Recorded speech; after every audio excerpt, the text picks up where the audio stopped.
Hey, Undisputed listeners. Before we start the show, I wanted to tell you about our brand new Fox Sports app and website, foxsports.com. Reimagined for the modern sports fan. Go ahead, download the new app right now. You don't even have to pause this episode.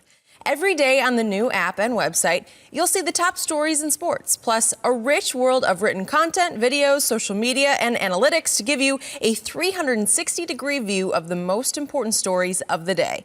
Streaming live TV has never been so easy or elegant. Every Fox Sports game, including all pregame and postgame shows, are just one click away. For the extra invested fan, we also go deep with real-time wagering lines, trending prop bets, win probability, and key player projections. Download the new Fox Sports app or visit www.foxsports.com now. Let's start the show. Welcome to the Undisputed Podcast. I'm your host, Jenny Taft. This podcast is the full show from today's episode of Undisputed from start to finish. They've got a busy slate, so skip Shannon, let's get to it. Welcome to Undisputed live from Los Angeles. I'm Alex Curry here with Skip Bayless and Shannon Sharpe. Good morning, guys. How we doing this Friday? Good morning, Alex. Good morning, Alex. I'm doing great. I just have one request today, please. Just one day, I don't want to talk about LeBron. Just for this day. No LeBron. I will talk about Josh Gordon. I'll talk about how great Aaron Rodgers is. I'll talk about how bad Tom Brady has been, but no LeBron. Please? Okay, just for one day? I won't say a name. I'll say Go James. Oh, thank you. Does that count? Yep, here we go. Well, sorry to burst your bubble, Skip, because we are starting with LeBron. The Lakers, who have secured their superstars this week. LeBron signed a 2-year extension, and Anthony Davis got a 5-year deal. Now, with the exception of one title, all other Laker championships have come in groups with no more than 2 years apart at a time. So LeBron and AD got their first one together a couple of months ago. So, Shannon, will this become another Lakers dynasty? No. You hear what Alex say?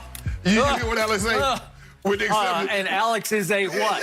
A huge Laker fan, born and raised in Los Angeles. Alex said with the exception of maybe a handful of them. Yeah. So normally they come like threes and twos and threes. Yeah, Skip, how are we defining dynasty, Skip? Tell me how you define dynasty. 3. Okay, 3. I'm going to say, Skip, if they stay healthy, because this is unprecedented. Because normally we see teams that get 3, their best players are in their prime. Kobe, Shaq. Shaq was barely in his 20s. Shaq was, 24, 25. Michael Jordan, when he wrapped up his second three-peat, Skip, he was 35. We got LeBron about to be 36, the best player, so we've never seen this before. Also, luck plays a large part of this, Skip, because the Warriors dynasty got started. Thank you. Kyrie and Kevin Love was injured. Yep. Also, what happened? Chris Paul injured his hamstring, so that helped. So a lot of things have to go into it. Skip, you say 3, and that means 3 in 5 years, so that means LeBron is going to be 40 years of age at the end of this 5-year run. So I'm going to say 80% say they do become a dynasty. If LeBron would say 32, no question about it, I would say they're going to run off 3 the next, they're 3-peat. But because he's 36 and we've never seen anything like this, I'm going to say there's an 80% chance, Skip, they get a dynasty and they get 3 titles in 5 years. But probably by year 3, the roles will have to totally reverse. Anthony Davis will hands down have to be their best player, and they're probably going to have to add another piece. So I'm going to say 80% yes, they will become a dynasty. But, Skip, this is unprecedented. Like I said, Kobe and Shaq, when they got the 3-peat, you look at McHale, Bird, and Parrish, you look at them, Skip, they're in their early 20s. You look at teams, normally their star players are in their early 20s, mid-20s tops, and so we've never seen anything like this. But I'm going to say 80% chance they do. They do become a dynasty. Okay, I'm going to give you this before I launch all over this. LeBron had the greatest 17th-year season in the history of this league. I thought he should have won MVP during the regular season. Okay. I will give you that even going forward into next year, as he turns 36 on December the 30th, Correct. so we're getting close. Yes. Year 18, I'm still going to give you that you have 2 of the top 5 players in the absolutely, league. yes. And when you have 2 of the top 5, you obviously have a great chance to win it all. Yes. So you do have a chance to turn into a dynasty. Right. Now, for my gut feeling on this. I have never in my life heard such delusional gloating as I have to live with every day, getting hit between the eyes from across the table. I ain't gloat. I love your delusional gloating because the higher the expectations, now that you've gone to 80% dynasty, the longer and harder the fall. And when they fall next year on their faces, you're going to have a long, hard year right over there in that chair here on Undisputed. I didn't say 100%. That seat is going to get hotter and hotter. You got lucky. Your team got lucky. You got every break imaginable all the way through the bubble. It was meant to be, but it was fluky because in the end, I'm sorry, it was a pandemic championship. In the end, you popped the bubbly in a bubble in which the Clippers did not want to be. You know that, and I know that. Skip. To me, your team proved very little last year because of all the breaks. So let's just start with the NBA landscape. You alluded to it in your first salvo. Obviously, there was no Kevin Durant in sight last year. He was rehabbing his Achilles. And furthermore, he had left Golden State, and all of a sudden, there's no Clay and there's no Steph in Golden State. And incredibly to me, a dynastic Golden State team suddenly turned into the worst team in basketball last year. They had the worst record in basketball. So you believe Golden State, even without KD, would have beat the Lakers? No, I just say you would have had a threat. You would have had another obstacle.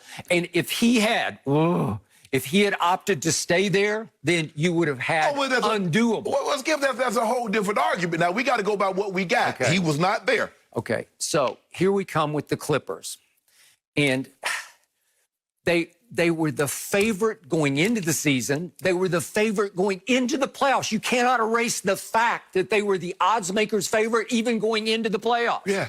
And you cannot erase the fact that coming out of the All-Star break, they took off. Your team was playing well too, but so were they. We was playing better, though. No, you were not playing better. We beat them and the Bucks. Okay, you beat them because Avery Bradley made like 19 threes. Skip, it doesn't matter why, he did. But we did. He had as uncharacteristic a shooting night as you will ever see, and that's why you barely held off the Clippers in that game. The Clippers had ripped off 6 straight games, and Doc was on record as saying, we finally figured it out. We're finally clicking. Remember, Paul George was coming off double shoulder surgery. So he and Kawhi, for all the regular season, wound up playing just barely 50% of their games. Right. So they were taking off. They needed reps. They needed to try to continue to click at a higher and higher level. And what happened right on schedule for your guy? Pandemic hit. All of a sudden, it's wiped out the season. It's almost 5 months off for a LeBron James in year 17 who desperately needed to revitalize his body and get ready for the playoff run. He, at any point in time, did he look like he was slowing down? No, but you know and I know he was on an MVP pace. Yes. And I know what would have happened. He would have just kept pushing it and pushing it and pushing it all the way home. And if they had completed an 82-game season, you would have been, I'm going to knock on wood, I don't even like to bring this up, but you would have been in grave jeopardy of him pulling something somehow, getting hurt, being hobbled, going into the playoffs limpy or gimpy. You know it and I know it. He got almost 5 months to get his body right. And we all know LeBron is great at getting his body right. So he went to the bubble not only right physically, but he was right mentally because nobody embraced the bubble better than LeBron did. He turned into the ultimate bubble leader. But Skip, hold on. I'm just trying to figure this out now. You have told us, and you've been saying this for the last probably 6 or 7 years, that LeBron James is the most mentally weak superstar that we've ever seen. In the clutch, yeah. And you know why? You know what? I'm glad you brought that up because there was one bubble game that was a turning point game. You got the break of your life, Mr. James, GOAT James. Remember what happened at the end of Game 2 against the Nuggets in the conference finals? Do you remember this game? Yeah, I remember we won. Yeah, I remember that the reason you won was that GOAT James got the play called for him. Remember that? And Rondo said, I locked eyes with LeBron, and he did not move. You know why he didn't move? Because he was 1 for 6 in the fourth quarter, 0 for 3 from 3, and 0 for 1 from the free throw line. So he did not move, and he got saved by an Anthony Davis who looped all the way across the top of the formation, all the way across the top. And I don't know what Plumlee was doing. He goes over like LeBron's going to do something. He worried about what you seem to be unconcerned about. Goat the James. Play, according to Rondo, playoff Rondo was called for Goat James. Okay. And he froze. The chosen one became the frozen one. And Anthony Davis, wearing Mamba jersey, suddenly channeled Kobe Bryant. What did he yell as the ball left his hand? We know it was good. Kobe! Yeah. He yelled Kobe. So let me ask you a question. And he ripped it and saved you. So in other words, he saved you from the infamy of, I froze on the last play. So let me ask you a question. So you believe had the Nuggets won that game, they would have won the series. Is that what you're saying? I don't. They were so hot at that point. If it's all of a sudden 1-1, I think you got some bubble trouble. And speaking of bubble trouble, look at what happened to the Clippers. I just want Laker Nation to focus on what happened. Right away, Zubats and Landry Shamet test positive for COVID. Okay. So they can't even enter the bubble. Then right on schedule, Marcus Morris and Jermichael Green, they came very late to the bubble for personal reasons. Then Montrez and Pat Beverly and Lou Williams, they each had to leave the bubble for personal reasons. Obviously, we know each had a different situation that they had to go tend to. And Montrez left and stayed left for a long time. It seemed like a month. And he came back woefully out of shape. He was also out of whack psychologically. He'd gone through the death of his grandmother. He wasn't into the bubble. What did our man Jared Dudley, we're going to talk about him a little later in the show, and some remarks he made about Anthony Davis and LeBron. And what did he say a couple of weeks back? Those boys, meaning the Clippers, those boys did not want to be in that bubble. So they're up against, Doc's up against that his whole team doesn't want to be there. In the end, there was that flashpoint with the Bucks and the game that they decided not to play, and the Clippers voted along with the Lakers. We went out, except the Lakers didn't really want out. LeBron just wanted everybody to come up to his room afterwards and say, LeBron, we can't do this. We need you, big guy. There you go. See, well, there you go. And the Clippers truly wanted to leave. They were ready to go. So why would they want to leave? Why would they want to leave? Why not win a championship? You're right there. You're one of the handful of teams that still have an opportunity to win a championship. What you fight for, what everybody tells me they seem to play for, is a championship. And it's right there on the precipice. And you're like, nah, I'm good. So they had one injury after another. Patrick Beverly pulled his calf. And I know you have no respect for him. You think he's just an empty trash talker. No, I got respect for him, but let's not try to make him seem like he Isaiah Thomas or Magic Johnson. But they didn't have him for the longest time. And all of a sudden, remember, they only had their top 10 players together for 11 regular season games. It's wrong. You can't get right that way. And so then they run into a Nuggets team that obviously has some ability, but as Marcus Morris said just yesterday, we were better than that team. No, you weren't. Yes, they were way better. Skip, if you're going to say one game, if the Nuggets beat them one game, like you have to do in football, okay, Skip, I will give you that. Skip, you don't get lucky and beat someone 4 times. There's no way that happens. They were clearly better to go up 3-1. If you watched the first 4 games, you said, this is a mismatch. If you watched the first closeout game, you say mismatch because they got up 15. If you watched the second closeout game, which was game 6, they got up 19. The Clippers are flexing Clippers muscles. It's why the odds makers made them bigger favorites from game to game over Denver than your team was up over Denver. What you're saying is the equivalent of saying the Yankees were a better team than the Red Sox because they got up 3-0. Well, you lost the next 4. So how can you say you better if you can't win one game of the next 4? How can you say you're better when you can't win one game of the next 3? Skip, how do you beat somebody 3 times and you're better than them? Did the Yankees blow 8-0 leads in the closeout game? They blew 3-0 lead. Okay. No, I'm talking about each game to game. Were they up 8-9-0 in those games? Skip, it's a game within the game. All you have to do is win one. That lets you know, Skip, when you get that big of a lead and you can't hold it, the other team is better. Okay. So obviously the Clippers, as we saw in the big bombshell report yesterday in The Athletic, became a troubled team. But they were also a better team than your team. Well, Skip, how can you be better and troubled at the same time? I thought chemistry was a big part. Well, they didn't have time, and it helped LeBron to have been there for 1 year with the Lakers. AD was new, but LeBron was not new last year. Skip, here's the thing. just because you're a favorite doesn't mean you're going to win. It just means the odds maker says, you know what? Looking at what we're looking at their team and the talent level, looking at the other team and the talent level, we believe this team should be favored. Skip, favorites don't win you no games. Playing win you games. And when the rubber needed to meet the road, when it became crunch time, all those dogs and all those mentally tough players that you said and all the other analysts said that were on the Clippers, they folded like a banquet chair at the end of the night. They folded game after game after game. And yet somehow you come to the conclusion that they were better than the Lakers when all they had to do was win one game and they could have saw the Lakers.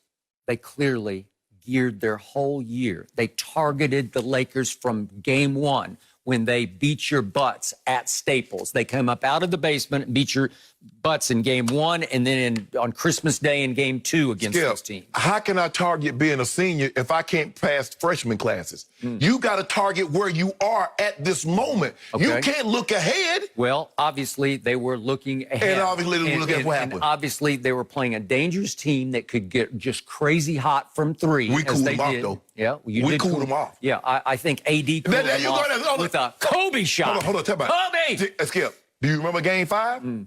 Are we not going to talk about Game 5? I don't know. You can talk about whatever you want When he told Chris Haynes, what he told Chris Haynes? I'm ending this tomorrow. I'm ending this tomorrow. Watch.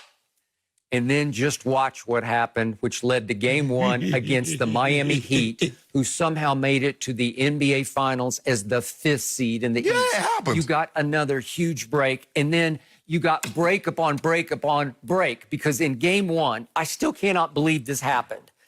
The Heat were on a roll, obviously, against Boston. They looked like a team to be reckoned with because they had chemistry, they had togetherness and unity that the Clippers did not have. And right on schedule in game one, meant to be, thank you, basketball gods, thank you, injury gods, Goran Dragic, their leading playoff scorer, down and out.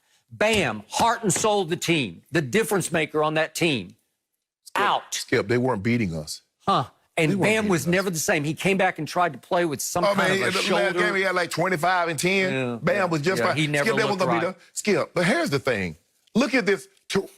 Kawhi got his second ring how?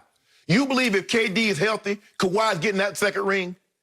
Are they going to beat the Golden State Warriors if KD is 100% healthy? Skip, that's a part of it. Yep, okay. I'll give you that. He got big breaks. Yeah, okay. Well, he made the luckiest shot I've ever seen, especially to win a playoff game. Well, Skip. And it was game 7. You remember was that game 6 when Isaiah basically bent his ankle over backwards? He still scored, I think, 35 in the third quarter? Yeah, and then I was there. And he tried to come back and play game 7. It was over. Yep. Magic Johnson hurting his hamstring. Skip, injuries are a part of the game. You understand that. And that's what I'm saying. And I prefaced it. And I don't like to, put a caveat if they stay healthy. But, Skip, this is unprecedented. Normally, we don't see the best player at age 36 starting to lead a dynasty. No, if LeBron was, 32, I say Skip is 100%, they're going to become a dynasty. But I tell you what, AD got that taste in his mouth, and he knows what it's like. He wants more of it. He's made it abundantly clear. I love that feeling. I want another meme of me crying, looking like that crying Jordan or that one that Nate face planted. I want that. Skip, you in trouble. Because everybody that said AD wasn't that dog, everybody said that AD couldn't do it. He done done it on the big stage. You in trouble. What adversity did your team really run into? Where were you pressed? Where were you pushed? The bubble. Where did you have to reach down and suck it up and gut it out and show that dog? We did. Hold up. Didn't we lose game 1 to Portland? No. Didn't we lose game 1 to Houston? Yep. Okay, then. That's how we got to dig down. And we got it. Portland was a sub-500 8 seed. Way to go. Hold on. Sub 500. Everybody told Skip. 37 and 45. Let that sink in for a second. We had the best record in the Western Conference. We got 2 of the top 5 players in the NBA. And there were so many people that said, pick Portland. From Charles Barkley to a lot of other guys, I don't need to get in their name. Not me. Picked Portland to beat this team. I picked a sweep. Lakers sweep. But you also said this is going to be LeBron's toughest task. This is the greatest 8 seed ever assembled. Nope, I did not say that. But guess what?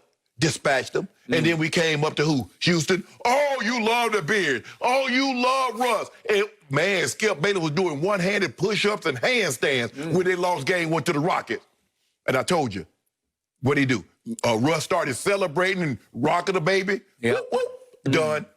And Jamal Murray, remember Jamal Murray hit that shot and started celebrating? I'm glad you brought up the Rockets, because I will go to my grave saying this. It's 1-1 going to game 3. And in the off day before game 3, Mike D'Antoni fatefully talked about Daniel House as blossoming. This is the quote from Mike D'Antoni. He is blossoming into one of the better players in the league on defense and offense. Against Oklahoma City, this is Daniel House's games that he had against Oklahoma City. 19 points, 9 rebounds, 15-10, 21-6.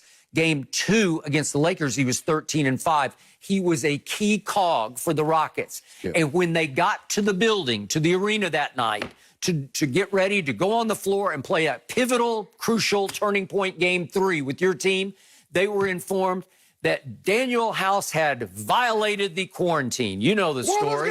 And they had to send him home. Well, it wrecked the psyche of the Rockets. It's not our fault a grown man can't control his hormones. Okay, it happened. You remember the Raiders? It's another huge break. Skip, you remember the Raiders and Barrett Brooks? I was there. I covered the team. Exactly. So he went literally south to Tijuana. Yeah, exactly. Right before the Super Bowl. Before. Stanley Wilson did the same thing against the 49ers. Skip, things like that happen. You have to be... Eugene Robinson did it before a game against you guys, right? It's not our fault. Yep. Okay, so, but it's a great break, and you got every break all along. It's like the basketball god said, you know what? We got to give LeBron one break. Do you have to capitalize on that break? Yep. Because we've seen teams that have breaks and not capitalize on those. Yep. So what role did we capitalizing on that play into that?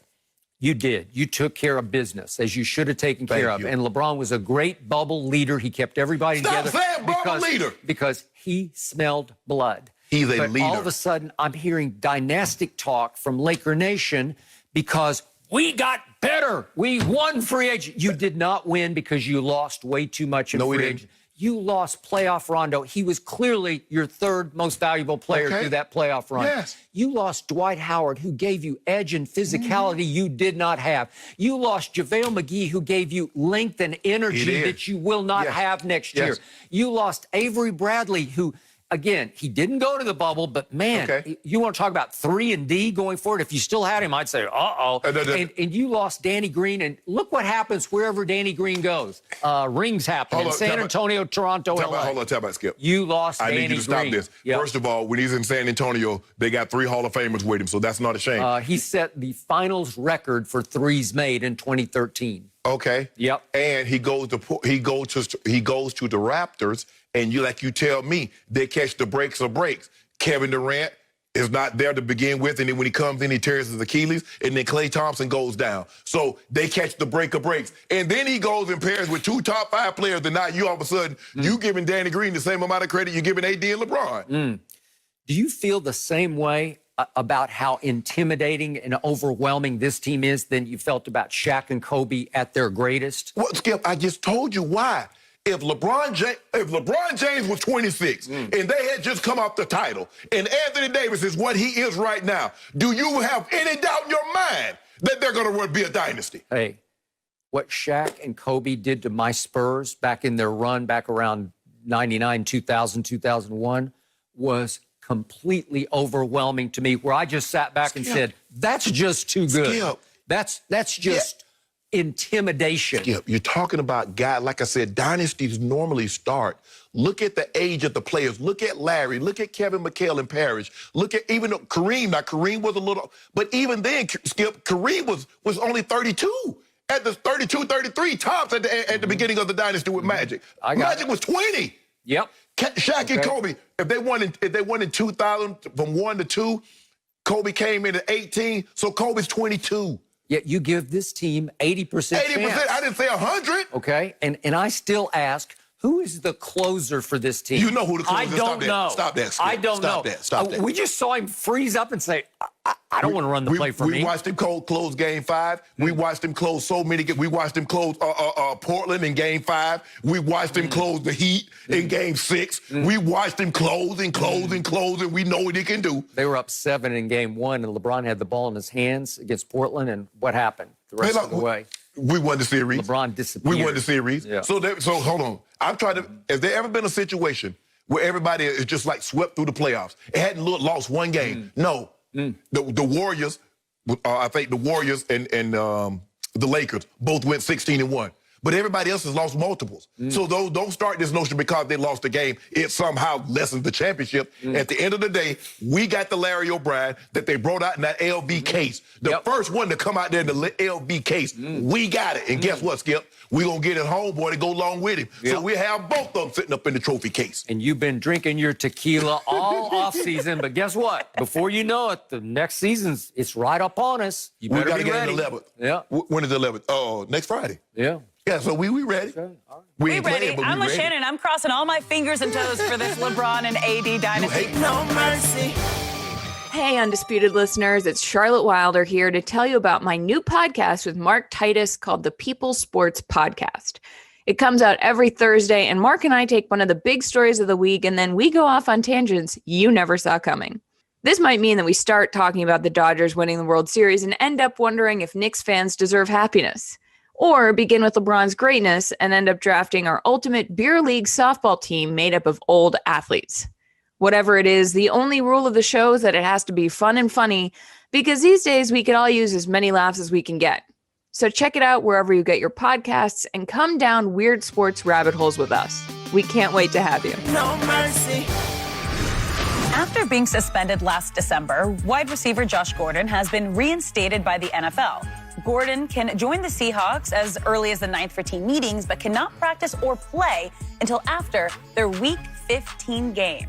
So, Shannon, what was your reaction when you heard this? Well, Skip, I'm happy for him. I'm happy that he gives an opportunity, and Pete Carroll seems like a guy that, and when you look at this, let's cut to the chase, Skip. They've given Josh Gordon, I think, if I'm not mistaken, this is his 6th. He's coming off his 6th suspension. I can't even count them. They're so complicated now that I'm not. It could be 7, but go ahead. Yeah. Well, I'm gonna give him 6 since 2013, and his 5th for substance abuse. All right. But it goes to show you when teams want to give you a second chance, what do? New England gave him a second chance. Cleveland gave him so many before he left, even Seattle. But when Colin Kaepernick, they'll find every reason why he shouldn't be in the league, and they'll give you every reason why Josh Gordon should be in the league. I got no problem with it. I'm glad they gave him an opportunity. Hopefully, this is the one that says, you know what, the light bulb goes off and says, you know what, I've been given so many opportunities, and I realize how fortunate, how blessed I am to be playing this wonderful game. I'm glad.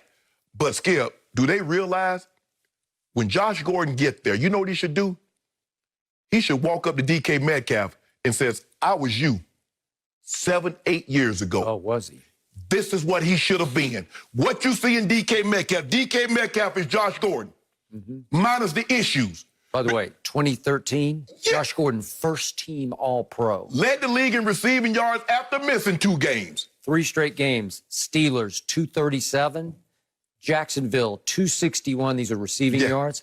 And at New England, 151 receiving yards. Those are 3 in a row. He's just dominating the whole league. Go ahead. And that's why Coach Belichick said, if I ever get a chance to get that guy, I don't care what, I want him. Yep. I want him on my roster. He did. That's what, Skip, that's what's so sad about this. Because when I look at DK Metcalf, I see Josh Gordon and what Josh Gordon could have been. 6'3", 225. So he's in the same height and ripped weight. up, yoked up. Yep. But Skip, look, I think Pete Carroll, this is a situation where Pete says, you know what, I just want to throw the guy. Because if you look at it, he got DK Metcalf, who's leading the league in receiving. Tyler Lockett, we just saw Tyler Lockett 4 weeks ago go 15 catches, 200 yards against the Cardinals. And David Moore just caught a touchdown against the Eagles on Monday night. Yep. So he comes in, he's what? He's the 4th best receiver on that team? Yep. How many balls? How many balls he's actually going to get? And by the way, what did you tell me at the end of his New England run? He looked like he had the proverbial piano on the back. Yes. But I just hope, and I'm holding out hope that this is the one. This is the time. I mean, I'm not gonna hold my breath, but I just hope this is the time that the light bulb goes off and he realizes how fortunate it is and how many, because there's so many guys that didn't get this opportunity. But I think also, Skip, because we don't look at marijuana like we once did. We look how many states are legalizing it and how they're decriminalizing the possession of it. And so I think now the NBA. The NBA said we ain't even tested for it. I don't know if the NFL is going to go that far, Skip, but I am happy that he's back. Hopefully he takes full advantage of this situation. But I want him to, Josh Gordon should know, he cost himself for probably about $50, $60 million. He did, and he couldn't help himself. He couldn't help himself, Skip. History would scream to you that he will fail again, because all he's done his whole life is fail, because nobody has ever helped him not fail. Right. These leagues, back to college football, back to high school, back to middle school football, have only enabled him to continue to fail. And he had a great quote a couple of years back. He says, I have been enabled most of my life, honestly. I've been enabled by coaches, teachers, professors. Everybody pretty much gave me a second chance just because of my ability. So quickly. And that's the reason why you took advantage of it, because of your ability, and you knew you would get a second chance. Let's just quickly run through his history of drug and alcohol abuse. It started in middle school. And listen, I've been around Josh enough. I've told you this before. He is deep. He has high intellect. He just can't defeat his demon, but he knows all about his demon. He knows his demon as well as he knows himself. He says that he had adolescent trauma-based fear, even of going to class in school. He just wasn't comfortable in his own skin. So he said, I had to start self-medicating in 7th grade. You believe in this? Wow. So he uses Xanax, marijuana, and codeine starting in 7th grade, and it leads to him getting expelled from 2 middle schools, and he winds up going to, he got a basketball scholarship to what was called Westbury Christian High School in the Houston area, and he gets expelled from there, and that was for stealing electronics from other students because he just needed to pay for his drug habit. Okay? So that continues on to where he finally gets busted, and he is convicted of felony credit card theft, but they just put him on probation so he can't leave the state of Texas. So he has to pick a Texas school to play for, and he picks Baylor. And he goes there and immediately gets suspended for drug use, and then gets suspended a second time and kicked out of Baylor for drug use. And he said that one coach would help him beat the tests with diuretics and whatever he needed to beat those tests. And he winds up choosing Utah for his next second chance, and he goes there and gets kicked out of school for failing a drug test before he ever plays it down, okay? So look at the history. We haven't gotten to pro football yet. So what do you think's going to happen when he gets to pro football? 6 suspension, 7, I don't know what it is. I've lost count. We might not even know of some of the things that have gone on behind the scenes, and it's been one flame out after another. He's gone to rehab. He at one point got clean and sober and stayed clean and sober for 6 months and decided to celebrate his 6-month birthday by using drugs and alcohol. But Skip, you know how far you have to go in order to reach a suspension? Yep. You got to get popped like 2 or 3 times before they'll either suspend you. First time they just put you in the program. The second time they take a couple of game checks. Yeah. So look, as I've said several times on this show, I grew up in a household with 2 alcoholic wrecks for parents. So I spent way too much time in my youth in rehab counseling sessions with both of my parents. And the one thing I learned is you have to hit bottom before you finally say, okay, am I going to sink or swim here? My father just decided, I can't take it anymore. I'm out. I'm done. And basically just committed suicide. My mother said, you know what? Pick myself up by my bootstraps. I'm going to AA, and I'm going to stick with AA.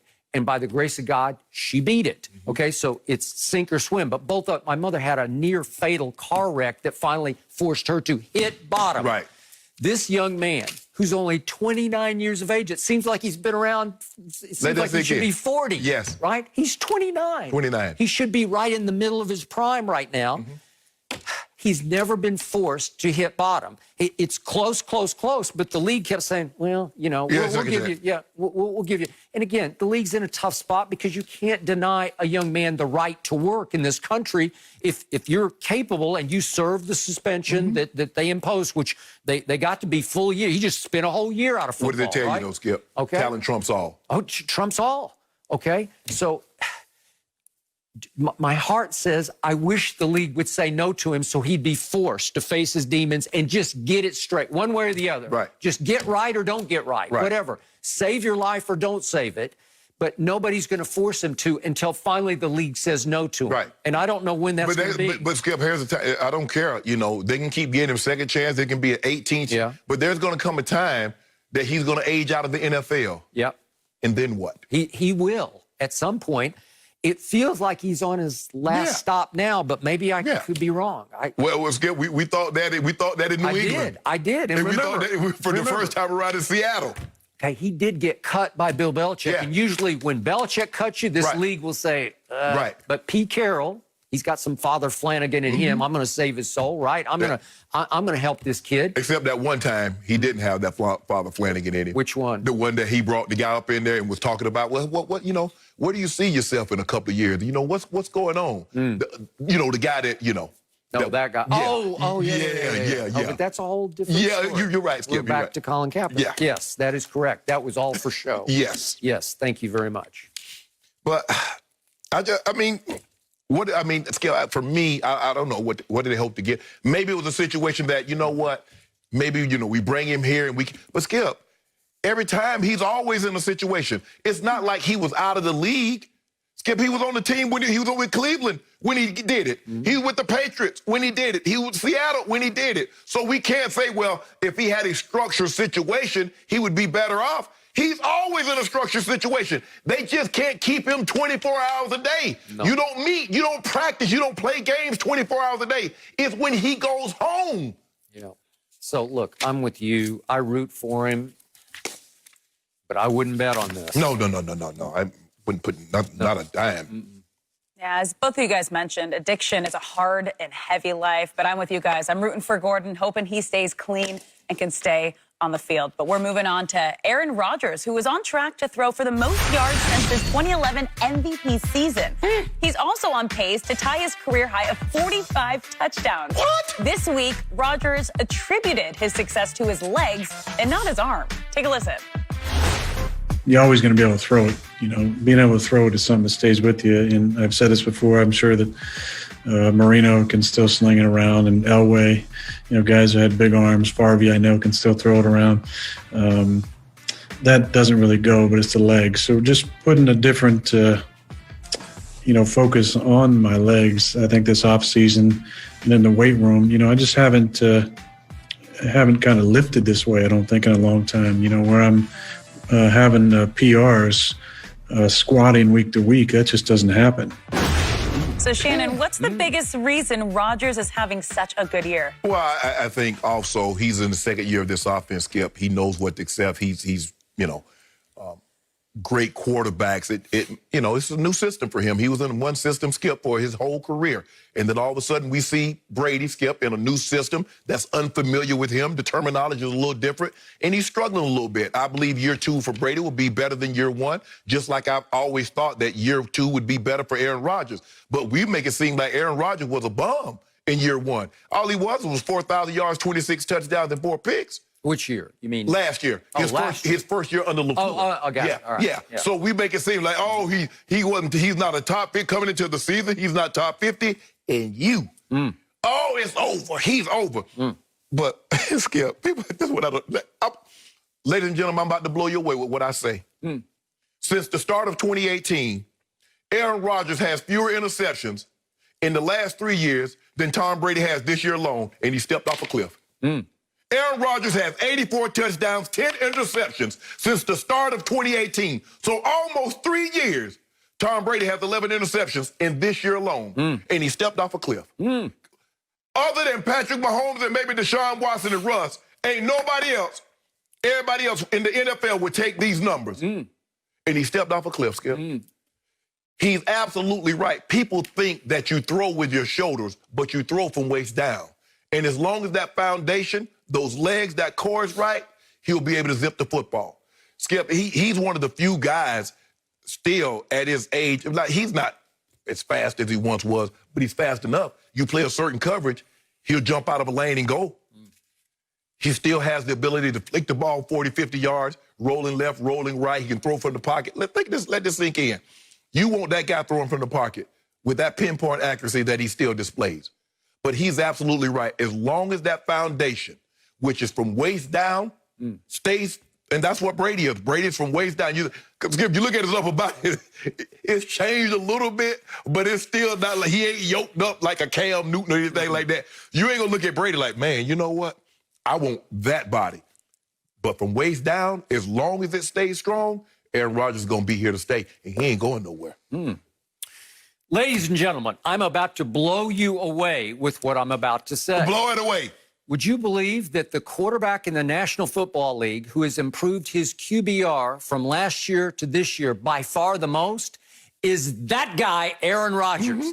His QBR last year was the worst in his career, and it had fallen for 4 straight years. It plunged all the way to 54, scale 0 to 100, just barely above average. This year, it's 85. He has improved by 31 points in QBR.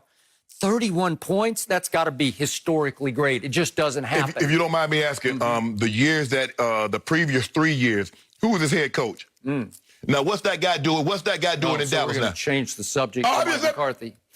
So, last year, Aaron Rodgers fell to 18th in QBR in the league and 21st in completion percentage. And those two statistics had fallen for 4 straight years. So something was going wrong. It was going so wrong that it didn't matter what I said. It mattered what the team did. How did the team react to that? Because after the Green Bay Packers got all the way to the NFC Championship game and failed miserably, a game in which Aaron Rodgers had a QBR of 23, scale of 0 to 100. And in that game, he threw 2 picks. He fumbled 3 times. He lost only 1 of them, but he had 3 turnovers. And what did management conclude after that blowout loss at San Francisco? It's time to go forward and look elsewhere. And guess what happened? Can you tell the people at home how many points his defense gave up? And they still didn't address that issue. Okay.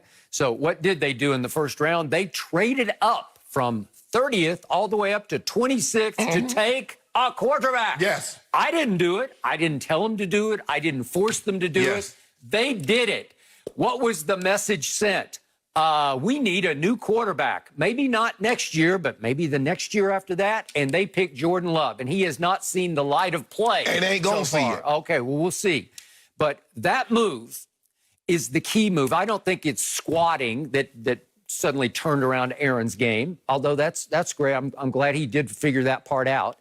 But and I don't think it's his personal life. Obviously, he was living the good life out in the Malibu beach house with Danica, and then they split up. But I don't know what that had to do with the psyche. It had a lot to do with it, Skip. Well, I think he just got a fire lit under him on draft night when he said he needed, what's he call them, fingers of tequila? Yeah. Needed 5 fingers. He needed a couple of things. But Skip, hold on. First of all, we all know that personal life off the field can affect on the field.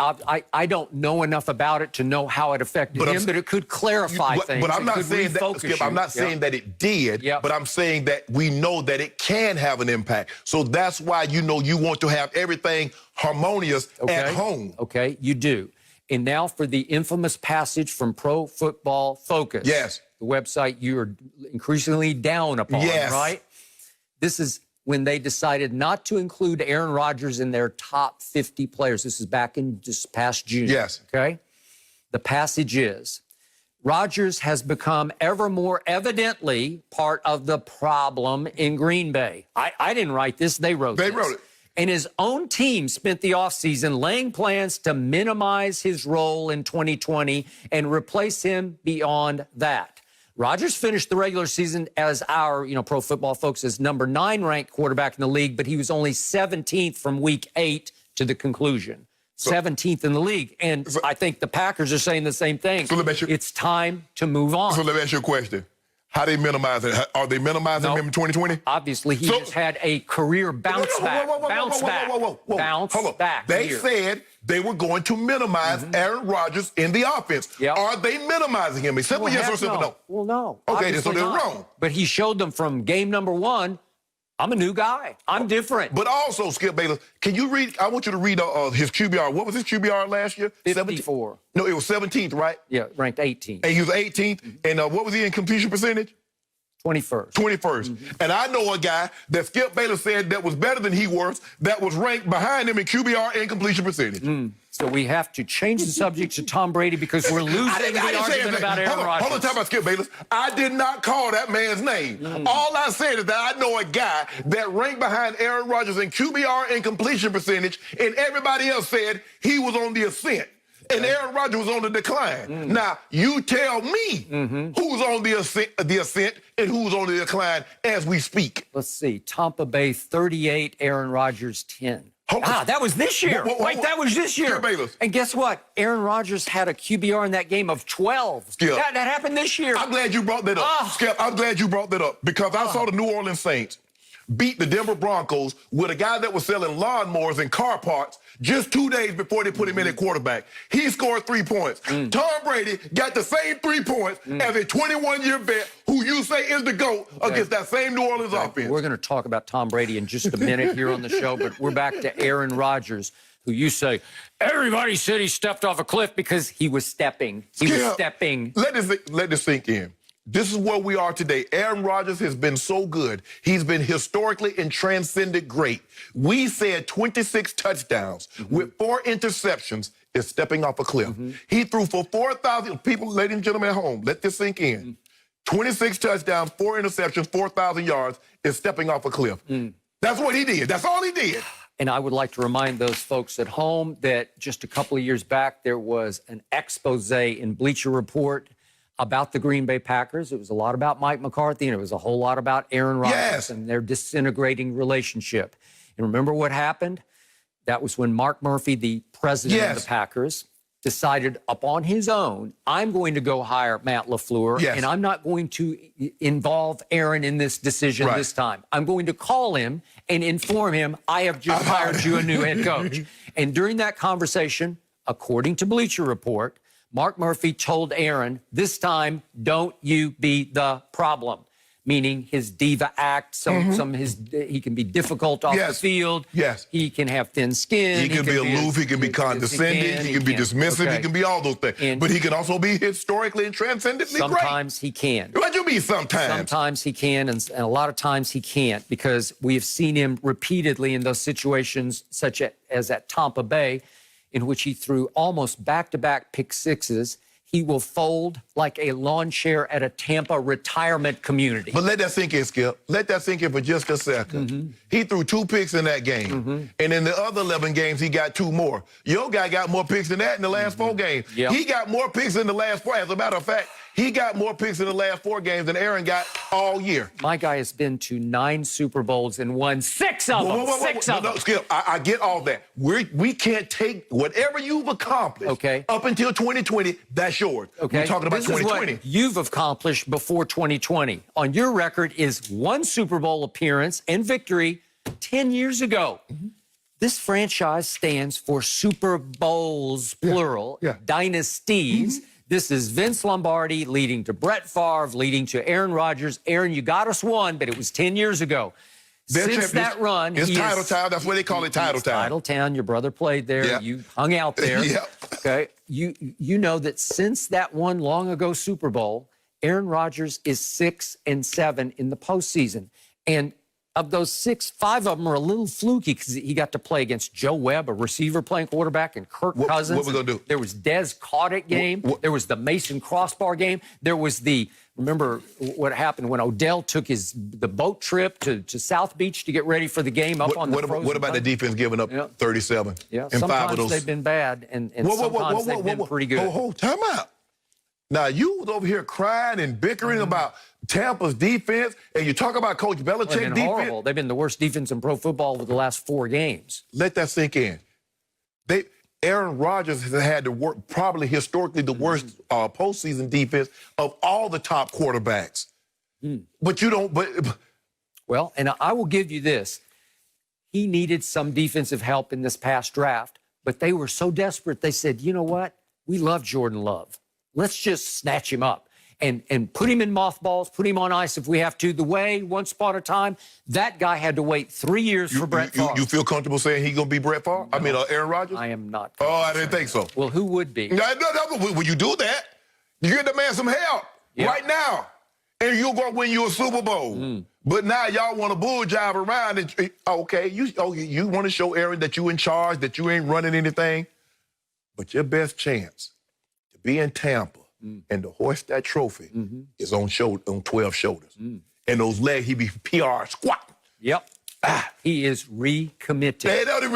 Skip Bayless. That man was always committed. Don't do that. Don't do that. See, I see what you're trying to do. You want to make it seem like the only person that's ever been committed to their craft is Tom Brady. I didn't say he's recommitted. Look at Tom. What are you talking about? No. I think you're thinking that. I think it was a Freudian slip on your part. Ain't no Freudian slip. You want to talk about the man eating avocado ice cream and I don't all say that. this. I never talk about He in there with his pads and he's throwing and he's serious. I ain't gonna let you do that. No mercy. It has been so long since I've been able to do this. How about them Cowboys? Yes! Original gangsta! Salvation. Whatever weak goat argument you had a last dance when the last dance aired. This is real cubic zirconia. LeBron, have one for me. Yeah. Now you won a game. Sit down. Original and still gangsta. That's our guy, and today is his day. Happy birthday, Skip. And from what I understand, Shannon has a couple of gifts for you you'd like to celebrate with. Today is your day, and from the staff, myself, Jenny, Alex, all the people behind the scenes, we got you a couple of gifts. This first one. All I know is you didn't pay for this. I know. What about to say? There you go. Why you just can't accept the gift and be happy? Thank you, Shannon. I really appreciate it. I love you, man. Here we go. Just gonna rip all this off. It's got to be the shoes. It's got to be the shoes. Oh, man. Oh. Yeah. Got you the 13s. You know. I can't lose in these shoes. You can't. Well, you gonna lose. Yeah. Thank you, Shannon. You've been losing all morning. Did you pick these out? I did. Yeah, because your favorite color is green, right? Money. That's right. Money. You can't go wrong with them. Thank you for those. The second one is really for me. It's from you? Yeah, this is really from me. Really, truly from you? Really, truly from me. Okay. I think you'll really appreciate these. Yeah. These big baller brands? Nah, they ain't no big baller. Yo, you got jokes, huh? Yeah. You got jokes. Yeah. Woo! These are Shannon special. Yeah, you know they're going all about. I don't think I'm worthy of wearing these. You know that. I don't think I can. Those are the GOAT James 18s. Everybody ain't got a pair of those, kid. Everybody ain't got a pair of those, kid. I do. Yeah, you do. I might even catch the Fresh Prince of Bel-Air here up there with that collection, right? Yeah. No, but in all sincerity. Yeah, that's. I don't think I can wear these on the show. They're just too rich for my blood. Right? You don't deserve to wear those GOAT shoes because you'll start to levitate like GOAT James does. Yeah, that's right. But right. in all sincerity, bro, happy birthday. Thank you. There we go. These last 4.5 years have been unbelievable. It's a pleasure to work with you every day. And we do it. You love it. I love you. Thank you. Happy birthday, I do love you, man. Way to go. Now Tom Brady and I are both 43. Can you believe it? Skip, happy birthday. You better enjoy your birthday weekend. But now, thank you. Let's get back to football. Yeah. After Tom Brady connected with Antonio Brown 8 times on 13 targets 2 weeks ago, AD saw his fewest targets and catches in their loss to the Chiefs last week. Now, Tampa has a bye this week as they look to recover from 2 straight losses and Brown's worst performance on the season with only 11 yards. Shannon, is the AB experiment in Tampa failing? No. It's only been 4 games. We can't expect after 4 games for AB to be the AB of 4 years ago, Skip.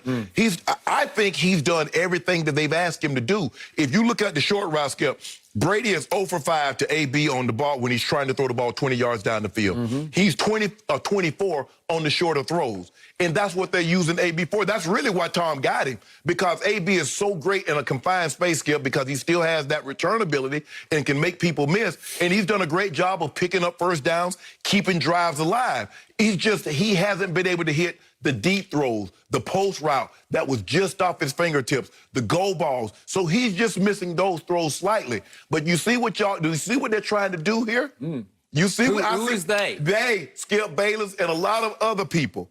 Because Tom Brady is struggling, we're going to blame everybody else except Tom Brady. No, I won't let you do that. And the one thing I implore you to do, AB, just keep your head down and keep your mouth closed, because they're going to try and pin this on you. If this thing doesn't turn out well, they're going to pin it on you. So just keep your mouth closed, keep your head down, and keep plugging away. Skip Bayless, this ain't on AB. Your guy can't throw hadn't been able to consistently complete those deep balls. And it's okay. That's really not his game. I believe they come out of this bye week and you're going to see more play action. You're going to see more Tom Brady New England offense as opposed to Bruce Arians. Better see some more runs. Well, create play action. Well, Skip, look, Ro Jones is like 4th in the league in rushing. I don't know why you only want to give him the ball 10 times a game. Give him the ball 20, 25 times a game, and then take some of the pressure, and then those throws down the field will be there. But I don't believe this experiment is failing. I just believe Tom has hit a rough patch, and it's not AB's fault. So, no, the experiment is not failing. Give it some time. Okay, I will give you this. It is not failing, but it is not yet working the way I expected it to, and I think the way Tom Brady expected it to. Skip, you just want to just stick the seed in the dirt and just want to go to bed and wake up in the morning and start gluing to a tree. That's not how things work. You know that. What did we see for the 15 minutes that Tom and AB were together a year ago at New England? It was just one game at Miami. I know at that point they were the worst team in football, but they were about to be one of the up-and-coming teams in football, But, Skip, right? it's different because AB went there as the best player. You got Mike Evans, you got Chris Godwin, you got Gronk now. So it's not like he came in. Skip, I mean, when he came in, and you know, if you notice, early on, this was the first week, that AB didn't get the early targets early on. They tried to force feed Mike Evans. So what they're trying to do, Skip, you have to understand, AB is not the same AB. So you think you're going to get 100 catch AB. That's not him right now. Well, you're saying he's on the downside of his career? No, I don't. I just don't believe he's that 122 catch a season guy anymore. But can he still be productive? Absolutely. I have not seen the flash and dash. I have not seen the separation I used to see in Pittsburgh. It's going to be in their number, shallow crosses and quick outs. I got it. He's run some deep routes. Brady misses him. He remember the one was just barely off his fingers against the Rams. I think we might have that. I'm not sure. But the point is, we've seen him try to get the ball deep to Antonio, and here it is. Here's the one to AB. It's just off his fingertips. Maybe he could have laid out for it. No, probably not. But he's 5'10", maybe 5'9", right? That's not Mike Evans that gave you a big 6'5", 6'4" target. That was the closest they came to hitting a big one. Correct. Okay. Ladies and gentlemen of the jury, I'm about to give you nothing but the facts. In the 3 games before Antonio Brown joined Tampa at Tom's behest, I believe it was all Tom and only Tom, because remember, BA, not AB, but BA, as in Bruce Arians, was on the record, not a fit for our locker room, right? I believe it was all Brady all the time, going through the GM, maybe even going to ownership, because you're going to have to sell AB because he's got some baggage, right? Correct. And he's still got a civil suit hanging over him, okay, on, it was involving sexual assault. Okay, so here we go. 3 games before Tom said we need AB. Brady's QBRs against Green Bay, 97, scale 0 to 100. That's pretty good. Against the Raiders, I thought it was a masterpiece at Raiders when they were playing pretty well. He had an 89 QBR. Then against the Giants, you didn't think he played very well, but he had an 87 QBR that night. You thought they were in danger of losing that game. They probably were. Maybe the wheels were starting to wobble that night, as you pointed out. That's a QBR average for those 3 games of 91, and the record at that point is 6-2. That's pretty good, right? And Pro Football Focus, whom you have little to no respect for, but at that point, they graded Tom Brady at 6-2, the 3rd best quarterback in all of pro football, just 1 slot ahead of 4th, Patrick Mahomes. So they had him 1 slot ahead, 3rd to 4th, over Patrick Mahomes. He was at least in the MVP discussion, was Tom Brady at 6-2. Yeah, only you and Pro Football Focus was having it, though. Okay. Nobody else was in that discussion. Well, I'm just saying, these are the facts of what was happening at that point. Okay. And all of a sudden he said, I need that guy because it may be we'll have to pay now to get paid later. Right. But I'm looking at the biggest picture, I got my eye on the prize, which is a home Super Bowl, because it's going to be played in their stadium in Tampa. The way they've been playing at home, maybe they don't want to play a home Super Bowl, right? But the point is, he's saying, if I could figure out AB and he could figure out us by the time we get to the playoffs, we might just have something, right? Right. Think again. So what happened the first night with AB? Tom Brady had a QBR of 5 against the Saints. It wasn't AB's fault. It was, Brady was awful. The defense was awful. He had a Flacco, huh? He had a Flacco. Fluco. He had a Fluco. And that night, they threw AB 5 passes, and he caught 3 for a grand total of 31 yards. He was better the next week when they bounced back at Carolina, and Brady was very good with the QBR 91 in that game. They threw him 8 balls, and he caught 7 for 69. And I'm thinking, okay, here we go. And then they go back home. Another primetime. Rams. Shaky. They tried to force feed AB 13 balls. They threw him 13 targets, or Tom did. He caught 8 for 57, but it had little to no impact, obviously, on the Skip, score. if you think about the routes he was running, most of the routes are shallow crosses, quick out routes. Okay. But, Skip, I believe, and I said this, I just believe the rapport that he had with Scotty Turner, Scotty Miller. Scotty Miller. Yeah. I believe, Skip. You know what? It was pretty good. Yes. And he was his best deep threat? Yes. Yeah. So I didn't understand why Tom wanted, but again, like you said, AB, he felt that AB and what AB could bring, and with the player that AB had been, he was a slight upgrade over Scotty Miller. But Skip, these last 4 games is not about AB. Your guy just hadn't played well. But I'm just saying, okay, I got it. But 3 primetime games leading up to this one against Patrick Mahomes. In this one, all of a sudden, AB's the odd man out. Now the focus goes back to Mike Evans, more to Chris Godwin, and Gronk caught 6 for 110. Right, and that's what I said, Skip. And I said, I believe Gronk, because I'm watching Waller and I'm watching other. Because normally, Skip, teams that have great tight ends, they have a hard time. I don't know why, covering the tight end. And from what I saw from the Raiders game, and I've seen tight ends have success against them before, I was expecting Gronk or Cameron Brate to have a big game. I didn't know how much play, because the game before that, Brate ended up playing more snaps than Gronk. Okay, so in that game, Antonio gets only 3 targets, catches 2 for a grand total of 11 yards. And in the second half, as Tom Brady was throwing for 228 yards, AB caught 1 for 9. In the fourth quarter, when Brady was throwing for 123 yards and 2 touchdowns, 2 long 75-yard touchdown drives, AB got no targets. He was completely out of the offense when it really, really mattered. So now they got a bye week. As we speak, they may be practicing right now, trying to figure him out and them out, right? So they have a break to try to get it right. Can they get it right? The first thing they got to do is make the playoffs, right? And I still think that's a 50-50 proposition. What's up, Skip? Anytime you got a lot of mouths to feed, sometimes the mama bird realized that I can't feed all these mouths, and she'll kick one of them out the nest. Okay, well, you were exactly right. Bingo. Okay, but I remind you, I'm not blaming AB. I'm blaming Tom, and I'm blaming this situation. You got to blame Tom, because Tom invited this in. Okay, fine. You can do that, but this situation is not working on the scoreboard. As far as they were 6-2 and they were rolling. And by the way, at that point, a lot of people are saying, does Tampa have the best defense in pro football? And it all fell apart in 3 straight home big-time games. But, Skip, you should have saw this on that Monday night when they were playing the Giants. And I told you, Skip, I said, Skip. I give you credit for that. You said, I don't know. I said, Skip, if Daniel Jones was a 3rd or 4th or 5th or 6th-year quarterback that was decent, they'd have put 30 up. And what do? They politely come to New Orleans and give up 30. It should have been like 45 if Jerry Cook hadn't fumbled those balls and got the 1 pick. It is possible that even the GOAT has bitten off more than he can chew. Hey, don't worry about it. You know how goats chew. Hold on. Let's see. Who they got? Falcons might put something on y'all, too. Twice they got the Falcons, who just wiped out the Raiders 43-6. Yep. Okay, here we go. No mercy. After Anthony Davis signed his 5-year contract, teammate Jared Dudley said he has high expectations this season for AD.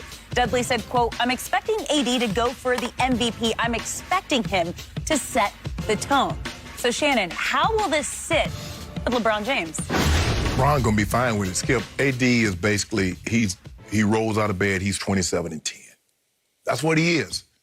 I mean, the guy can shoot the three. He can put it on the floor from mid-range. Obviously, he can post you up. He can put it on the floor and get to the rack. You foul him, he's an 85, almost 90% free throw shooter. Has no weakness in his game offensively, and we know he's one of the preeminent defensive players in all of basketball.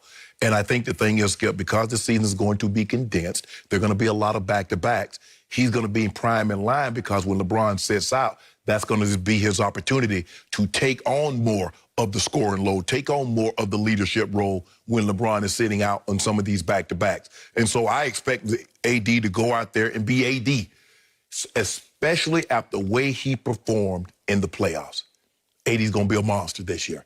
He knows he wants to be thought of. He knows what comes along with being a big man in the purple and gold. Yep. When it comes to big man, Skip, it basically starts with the purple and gold. From Wilt to Kareem to Shaq and now AD. If you want to throw Powell in there also. Mm-hmm. When it comes to big man, the Lakers are it. Mikan started with Mikan first back in Minneapolis. Mm-hmm. But so I expect AD to be in the hunt. Now, obviously, they're going to chop each other up. It's kind of like Steph and KD. When you're there, you know, neither one of them won it because one's stealing votes from the other, and that might be a situation again. But I expect AD to be a monster, and I don't think LeBron has a problem with that. But because LeBron knows the better and more dominant AD becomes, the greater and greater our run can continue. Okay, quick historical note for our younger viewers. The Lakers did start in Minneapolis, as you referred to. They did. And for those who don't know, Minnesota is the land of 10,000 lakes. Yes. So they were nicknamed the Lakers, which is pretty weird that they then moved to L.A. and they're still the Lakers by the ocean. I don't know. You figure it out, but that's the history. Right. Back to Jared Dudley. I got to know him pretty to very well at ESPN. Mm-hmm. He has had an amazing career because even back when I first knew him in 2012, he was still like on his way out, like, well, I think I got one more year because I can 3 and D. You know, like he could really shoot. Remember, he was the ACC Player of the Year. Let us see people. Yeah. Skip, I think they look at Jared Dudley now and they look at his body and they're like, oh, man, that joke. What are you still doing in the league? But he was ACC, the preeminent basketball conference in all America. Player of the Year at Boston College. Okay, so he was still trying to hang on. Like he said, there's a place for me because he can play defense. Yeah. It doesn't look like he plays that much now, but he can. Right. And I think he's still a very good practice player. Right. And here's what you have to love about Jared Dudley. This is why they brought him back. He's a great guy, and he's a smart guy, and he's a very positive guy. Right. He's a pleasure to be around. Mm-hmm. He's always upbeat and always in a good mood. So they said for $2.6 million just for the next year, he's back. In some ways, his roles, he does, but it's almost like a mascot role, like you're the life of the party on the bench, right? He Skip, and the thing is that when you look at it, he's basically what he's to the Lakers, what Udonis Haslem is for the Heat. Except Udonis, once upon a time, was the backbone. Yeah, of the Heat. but he might play 2 games a year. Yeah, he plays his role. He gets them motivated. Practice, make sure everybody. Make sure everybody understands the Heat culture because he was a part of the establishment, the Heat culture. He was once the guts of the Heat, right? Yeah. Okay, Jared was never that to this team. But he understands his role, and like you said, they say, what you do? I rebound, I play defense, and rebound, throw it to Bron. And he helps keep Bron happy. He makes sure that if LeBron's a little down, he's got jokes. Right. That's his role on this team, and he's really, really good at it. Right. Which leads to this quote. I was surprised by it. I might even go so far as to say I was shocked by it because I gave in to you. I told you last year I would have voted in the regular season for LeBron as MVP, in part because of the narrative of at that stage and that age to have that kind of year. Coming off the injury. Yeah, they were 28 and 27 in the games he started his first year. You want to talk about turning it completely around? And he kept saying, #washed king. Well, he was unwashed, right? Yep. So here we went. And again, we got interrupted by a pandemic. But up to that point, for sure, I thought he had a slight edge because he closed strong before they had to all go home, right? Because that Friday night, it was the Bucks. He beat Giannis head-to-head, had a monster number. And then he came back that Sunday. Beat the Clippers. Okay. So I thought, you know what? let's just do this. He earned this one. There's no, it's not wishy-washy. It's not flim-flammy. No, he went out and he did this and earned this.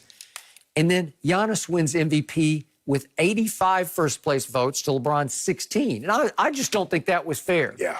We're going to talk about Giannis and LeBron in just a moment here. But the point is, I thought he deserved better.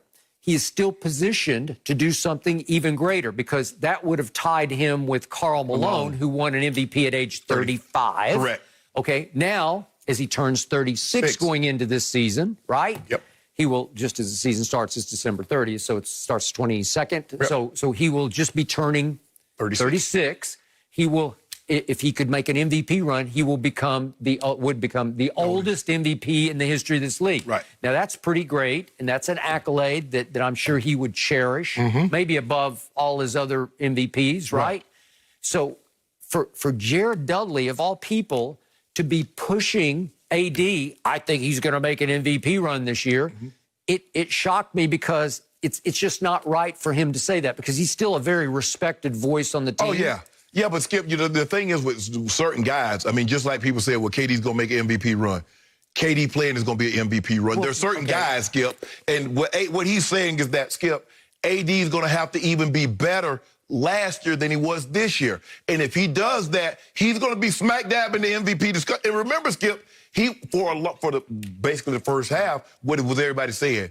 AD is the MVP of the team. He was playing just that well. I believe he should have been defensive player of the year. Skip, he's just so skilled at that size, and there's really no weakness in his game because he plays both ends of the court. No doubt. So he's going to be in the running. Well, he was in the running for Finals MVP, too. Yeah. Your guy got it. Yeah, that was a narrative. Hold on, tell me. You make it seem like my guy didn't deserve it. It was a real close call to me because down the stretch, he was just taking games over. And my guy was, wasn't he? Yes, he was. Okay. And he made, I know it wasn't in the finals, but that shot against Denver, that was a turning point. Skip. Kobe. The final 6 games against the Miami Heat, was LeBron James not the best player? Was he not the best player on the court, Skip? Come on now. Maybe he had a voodoo doll and made sure that Dragic and Bam were gone. I don't know. That was valuable. Skip, it's okay. It's okay if you just say, yeah, he was the best. Okay, he was the best. Okay. Almost. But the point is that Jared Dudley, that he said something that would sting LeBron James. If I'm LeBron, the pride that man has, I would be like, hold on, Skip. You remember what AD said? AD said Bron told him to go get the Finals MVP. He said, I got it. No, let me take that back. He said, he pushed it for me. He said, I got enough awards. Go get it. You believe that? Yeah, I believe it. Why AD gonna lie?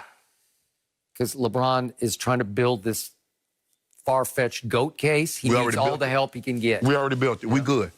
We got enough awards. We're going to stack titles now, Skip. We about to stack these titles. Gonna get about 6, 7 of these things. 6, 7? Yeah. That's your prediction? And then we'll let you... 7? Then we'll let everybody Shannon debate. Sharpe says LeBron James will finish with 7 championships. We're going to get 5. We're going to be 5 this year. Really? 5 this year. Done deal? Done. Guaranteed? Guaranteed. Says Shannon Sharpe on television, on tape. Hey, this thing been in the air fryer for like 4 or 5 minutes. Really? It's done. You got one of them air fryers? I got one of them air fryers. Hit that button, put them burgers in there, some chicken. Done? Huh. I don't even know why they're going to play the season this year. No mercy. Deshaun Watson's quarterback coach, Quincy Avery, doesn't believe Watson has gotten the credit he deserves this season, despite being on track for career highs in yards and touchdowns on a struggling team.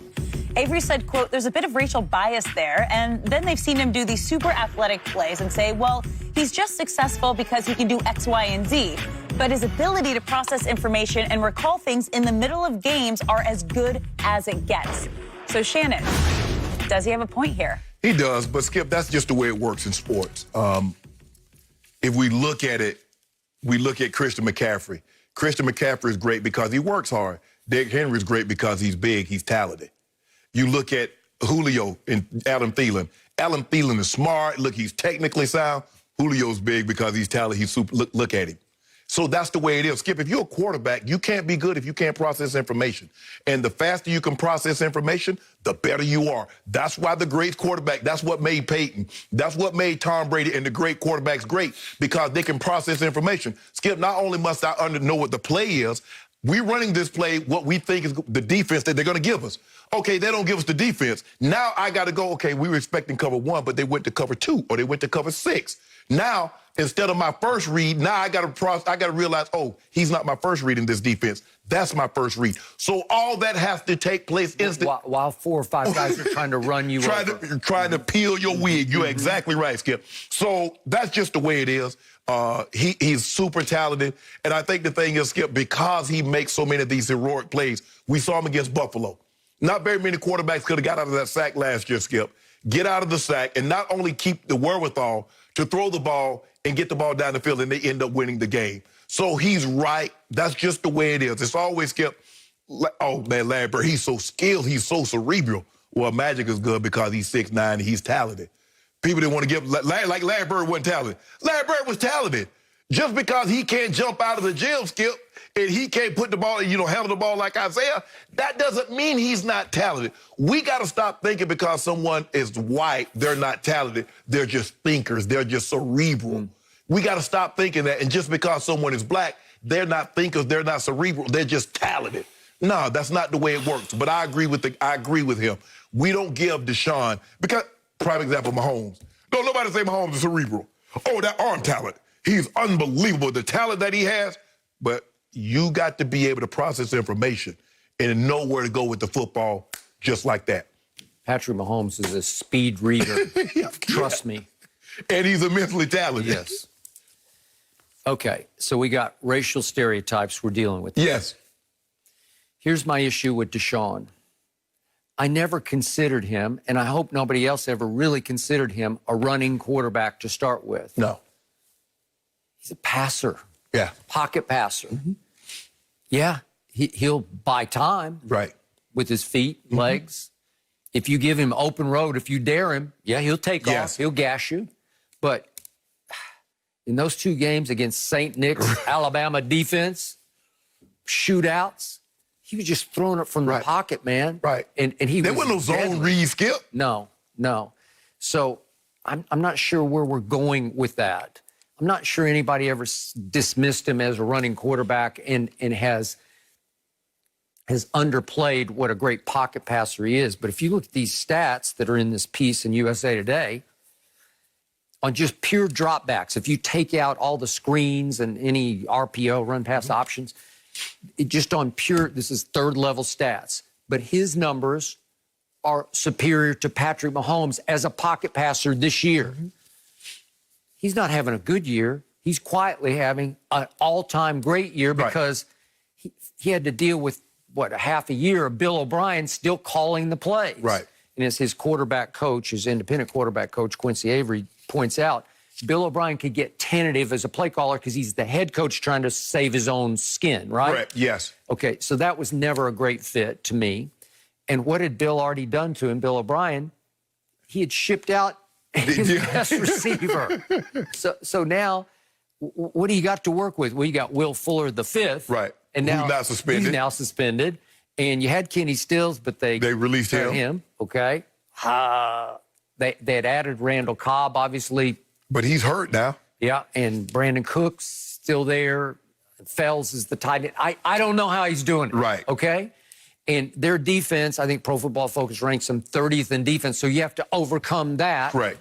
He's having a magnificent year because he's really good. Yeah. You can make a case. I could make a case that he might even be a little better than Patrick Mahomes. You don't want to make that case, but I can. No. Patrick Mahomes has Harry Mason couldn't even make that case. Okay. Patrick Mahomes has the 2 runaway, far and away best weapons in football, and Kelsey and obviously Tyreek. Yes. And Deshaun is doing it with mirrors. And, yeah, he can process at the highest level. And to pull off what he's pulling off, if you look at those 3rd-level stats as a drop-back passer, it's extraordinary what this young man is doing. Now, I'm back to my, the case against Dak Prescott. I kept telling you even through the offseason, Deshaun finally got his money just after Mahomes got his. Well, they're 1-2 to me. Right. However you want to do it. Well, I'll give you 1-2 Mahomes to Deshaun. But here's the thing, Skip. Even though Deshaun got his money, Deshaun got great money. Don't get me wrong. But Deshaun got security because Deshaun was coming up on a 4th year and he has a 5th-year option. Okay, I got it. Dak doesn't have that. Okay, but listen, as much as I have loved and defended Dak Prescott, ain't better he's than that. not that guy. No. I've said that to you 100 times. That's the better of the 2 4s. Hey, come on. Yeah. This is Deshaun Watson. Yeah. He is a cut above. Yeah. I've said Dak's right around the edge of the top 10. He might be 10th. He might be 9th. But Skip, that's not how they pay you in the NFL. They pay you according to when you come up and what did the guy previously get. Yeah. That's just the way it works. Because we and I both know, I mean, we know Patrick Mahomes worth more than $45 million, Skip. I mean, the guy, but he's like, I'm going to take this. Deshaun's like, I'm going to go ahead and take this long-term security, get this new money. I'm good. Y'all going to take care of me long-term financially? Hey, I'll cut you some slack on the back end. Okay. Good. But so this writer in USA Today concludes, I don't think it's a stretch to say that Deshaun, is already the second-best quarterback in the league and that the gap between him and that alien in Kansas City is almost negligible. Okay. All right. Here we go. 1-2, 2-1. Do not underestimate Deshaun Watson. Yep. They joined because what? They're in the same draft. Yep. I mean, that's just you hate that it's like that, Skip. But when you play the same position and you're in the same draft and you're both, that's just the way it is. Elway, Marino, and Kelly, all of them in the same draft. You look at Julio and A.J. Green, they're going to be connected. Certain people will be connected because of where they were drafted and the position that they play. So here, Mahomes. Okay. Now, back to what you said about the white guys who play receiver and running back in this league. And you have to sort of, to me, I think white media people have to explain it away in their own heads. How are they doing this? Because both those positions historically dominated by black stars, right, on both sides, running back and receiver. Right. Especially Skip over the last sister in the modern era. Because I can only think, well, how many white wide receivers in the Hall of Fame in the modern era? We got Steve Largent. Okay. I mean, so all the other guys. We go Lance Allworth, and you got Raymond Barry. Yeah. But Skip, you're going back. Okay. That was pre-merger. I thought before the show today a little bit about, okay, who are the white guys at? If we go to wide receiver, not slot receiver. Well, Adam Thielen's, he's talented. He is talented. Yes. Is he crafty? Is he what? I don't know. He's just pretty good. He's faster than people think because he stayed behind people catching bombs. Okay. So in receiving yards, he ranks 25th in the league, and so he's credible, but he's not a superstar, right? And then we look down the list. You just brought up Scotty Miller. He's now out of the rotation as a slot receiver in Tampa, and Edelman's out of the game right now because he's hurt, but he was just a slot receiver, but he's a really good one. I think Cooper Kupp is really very talented, and he is Goff's go-to. You know, he's his security blanket. Cole Beasley's having a really good year, but he's a slot receiver. Used to be with my Cowboys. Skipping running backs is even farther between. I mean, you got to go back to John Riggins. Yep. They had and by the way, I looked at the running back yards right now. Yeah. And now Christian's obviously hurt, so he's out of the way right now. But I looked down the list to the first white rusher, and he's not a running back. It's Daniel Jones. He's ranked 33rd in rushing. Right. And then going down the list, you still don't find a white running back until you get to Josh Allen, who's a quarterback, and he's ranked 50th in rushing. Right. Okay, so there's in the top 50 without McCaffrey, there's not even a white running back. So because, Skip, I guess you say it because those positions are predominantly dominated by black players. It's like, well, they're not talented. I mean, look, we've never seen a guy look like Julio. We've never seen a right running back look like Derrick Henry. So so they got to be crafted. They got to be using them. You have to come up with some excuse or some logical reason. Well, they must work harder. No, they don't. No, they don't. They don't work harder. They're talented. Okay. I mean, to get to this level, Skip, I don't care. You can't be that smart to get to this level. You got to be talented to play the NFL football. There's only 15 other guys that do that. Good point. I agree. But Deshaun, congrats, man. Yeah, bro. He doing it. No mercy. Tomorrow, it's the fight event of the fall as undefeated Errol Spence Jr. takes on Danny Garcia for the World Welterweight Championship. Available on pay-per-view or buy the fight on foxsports.com/PPV and watch on any screen you want. Now, the Lakers have secured their superstars. This week, LeBron signed a 2-year extension, and Anthony Davis got a 5-year deal. With the exception of one title, all other Laker championships have come in groups with no more than 2 years apart at a time. LeBron and AD got their first one together a couple months ago, and now we are joined by Fox Sports NBA analyst Chris Broussard. Chris, will this become another Lakers dynasty? Wow. Well, let me define what I would call a dynasty. If they three-peat, which means they win the next 2, or if they win 3 out of 4, so they win 2 of the next 3. And while I think they'll win the championship this year, I'm going to stop short of a dynasty. So I'll say no. They get this title, but no dynasty. Look, LeBron James has defied Father Time better than any player in NBA history. But at some point, Father Time's going to grab him by the neck and things are going to be different. Now, I'm not saying he'll become mediocre. I'm not even saying he'll become just all-star caliber. But he won't be the best player in the world. He won't be a top 3 player. And while as great as Anthony Davis is, I'm not yet convinced that he can carry a team to championships without LeBron being either the best player in the world or a top 3 or top 5 player. Here's the other thing. As great as LeBron is, it has been difficult for him to win championships.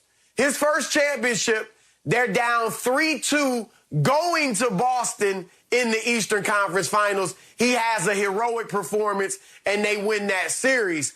But the second championship, Ray Allen's miracle shot saves them against San Antonio. The third championship, they're down 3-1 to Golden State and have the heroic comeback. And then the fourth championship is in a global pandemic. I know some people, including Skip, have said it's easy, but LeBron himself has talked about how difficult that was. So LeBron's got 4 rings in 17 years. It's hard for me to believe that all of a sudden, at the end of his career, as his skills lessen or he lessens as a player, that he's going to all of a sudden win 3 in 4 years or 3 straight. So, I think they win it this year, but no dynasty. I'm going to say, well, so are you saying is Golden State a dynasty? Because they won 3 in 5 years. Would you consider that a dynasty? I would consider that a dynasty. So you're saying maybe if they win, what, 3 in 5 years? Yeah, 3. If they can get another 2, if they can get 2 in the next. I'm going to say age will get to him. So I would give you that, Shannon. I would give you that. 3 and 5, I would give you that, but I don't think they'll get that. 2 in the next 4 years. I see a dynasty. It reminds me of that 80 TV show, Skip. You remember it. John Forsythe, Linda Evans with the Carringtons, Blake and Christy Carrington, and Joan Collins, I think her name was Alexis. Even Heather Locklear was in there. Sammy Joe, that was her name. That's what we about to have here, a blockbuster on our hand. You looked that up. You watch, I used to watch that because I was home on Friday night. I watched that and Who Shot JR to Dallas. But Skip, you know what? Health is going to play a major role in this, Chris, because Michael Jordan, on his last three-peat, he was 35. LeBron James, starting what we believe is the start towards the dynasty, he's about to be 36. So this is unprecedented. Right. If you mention Shaq and Kobe to start with, Kobe was 22. Shaq was, what, 24? 26? So we got guys in their prime. You look at the Celtics, Larry and Kevin McHale and Robert Parrish, they're in their mid-20s. When you get Kareem and Magic was 20 at the start of this. Even Kareem was only 32. So we've never seen anything like this where somebody's about to start a dynasty. Even Tom Brady and the Patriots. Tom Brady was 23 years of age in the prime of that dynasty, Skip. So this is unprecedented. And you got to get a little lucky because if you remember Golden State's dynasty started, Kyrie and Kevin Love was injured.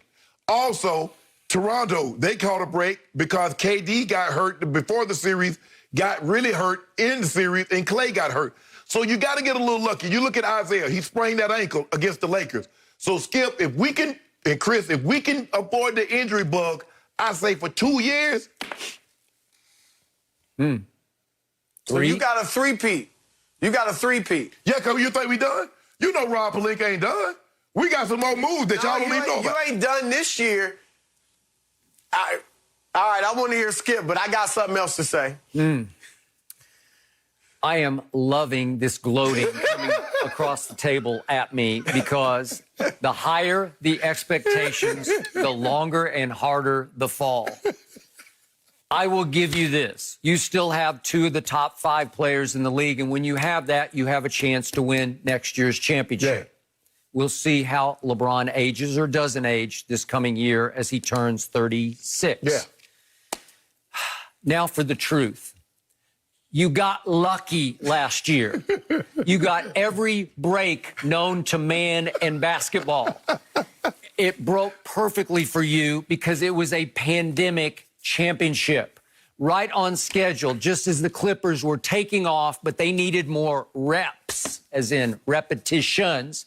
You needed rest, R-E-S-T, and you got it right on schedule. LeBron got to rest up and revitalize with about almost 5 months off before he went to the bubble. You got to pop the bubbly in a bubble in which the Clippers did not want to be.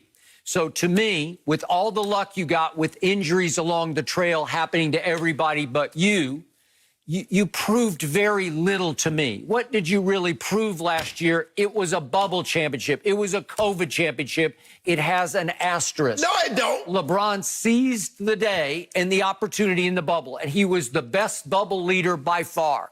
He led his team because he smelled blood in the bubble. He knew that they had a chance to just slip right through and snatch a championship that nobody else could figure out how to win in the bubble. I'm just trying to figure, help me understand this, Chris. How can the most mentally weak superstar that we've ever seen, how could he summon up the mental fortitude in a confined area like that when everybody else is succumbing to the pressure?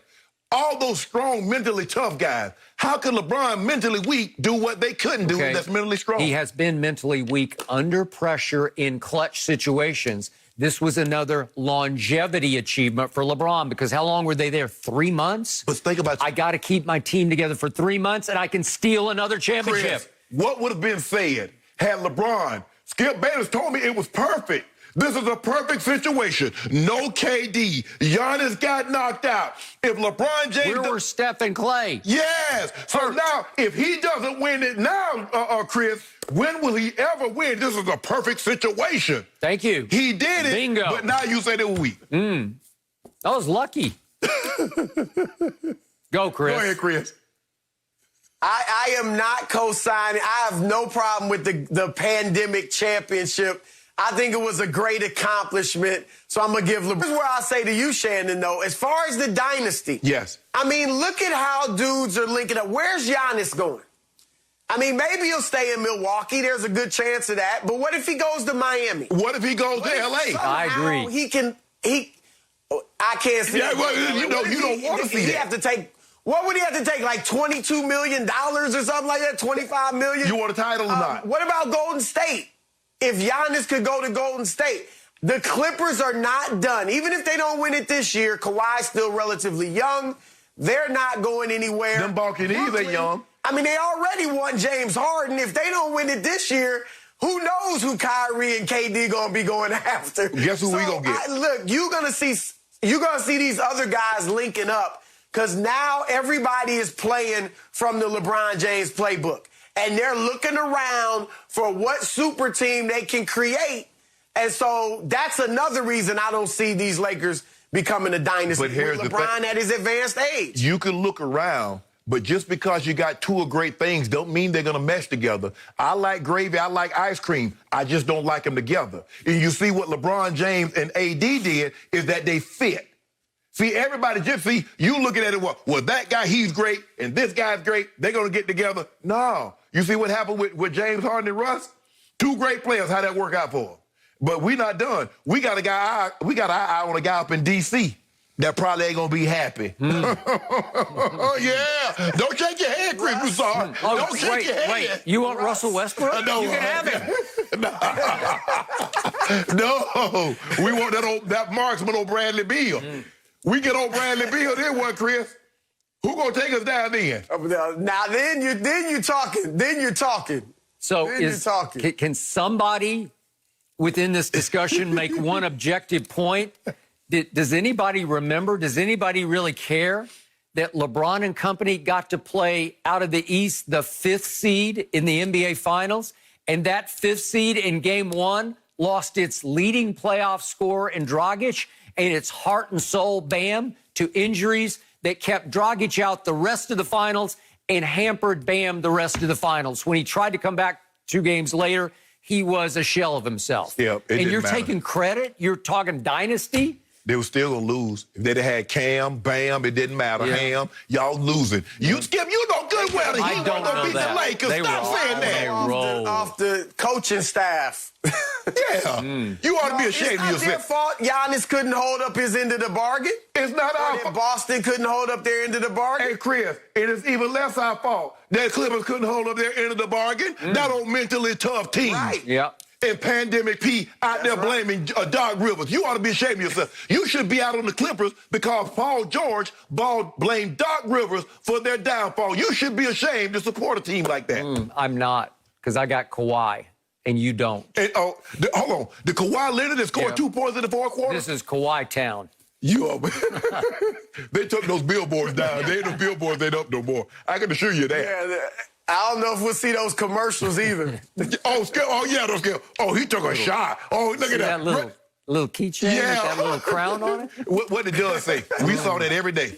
Going to all them billboards. How y'all take out billboards in El Segundo? Y'all playing plow. Method to it. Yeah, I know method. Yeah. No mercy. Baker Mayfield and the Browns find themselves as 6-point road underdogs against the Titans, according to Fox Bet Sportsbook. Baker has protected the ball pretty well, throwing only 7 interceptions on the year to his 17 touchdowns.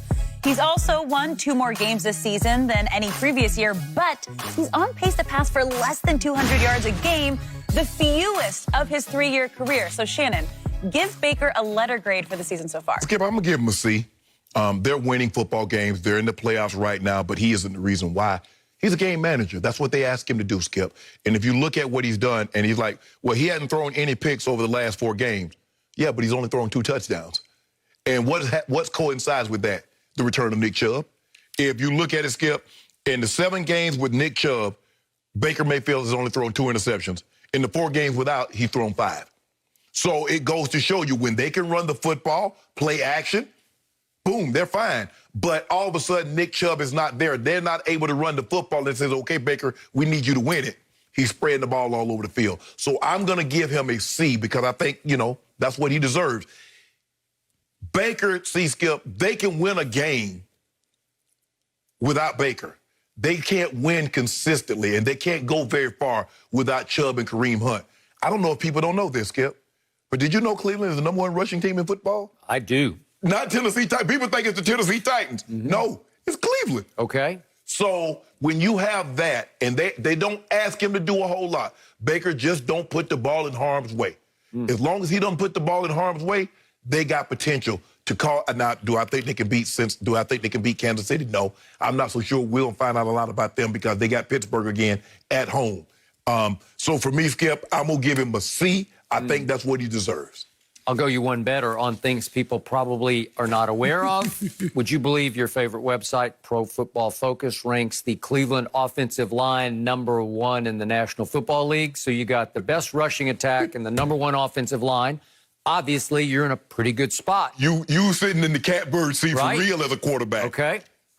Yet, same website, Pro Football Focus, over the last 5 games, ranks Baker's performance 5th best in the league over the last 5 games. Coincidentally or not, guess who hasn't been there for those 5 games? Odell Beckham Jr. Okay? I still think Odell was gumming up those works. Obviously, sensational, rare talent, Odell, but they had too much of a good thing. They had 2 guys who love each other in Jarvis and Odell, but they both need to get fed a lot. And it wasn't clicking because Baker wasn't sure. It's almost what Brady's trying to go through now. You got too much of a good thing. Do I go here? Do I go here? And now that they've gotten that they've added depth at tight end, do I go there? Austin Hooper, that kid they drafted, who's pretty good. Yeah. All of a sudden, you're looking around. Do you flip it to Kareem Hunt coming out of the backfield? You got weapons. Right. and they had maybe one too many star receiver weapon, and all of a sudden it clarified and it sort of crystallized for Baker. He's been better over the last 5 games. So for the year, I'm going to give him a B. I'm going to say he's been, I'm going to use an adjective rarely associated with Baker Mayfield. He's been solid. And if you want to go to game manager, you can. He's 17 touchdowns to 7 interceptions. It's not shockingly bad and not shockingly good. Skip, last week was the first time that Baker had thrown a touchdown in a month. Okay. And that was against Jay. He threw 2 touchdowns. His first 2 touchdowns in 4 games. Okay.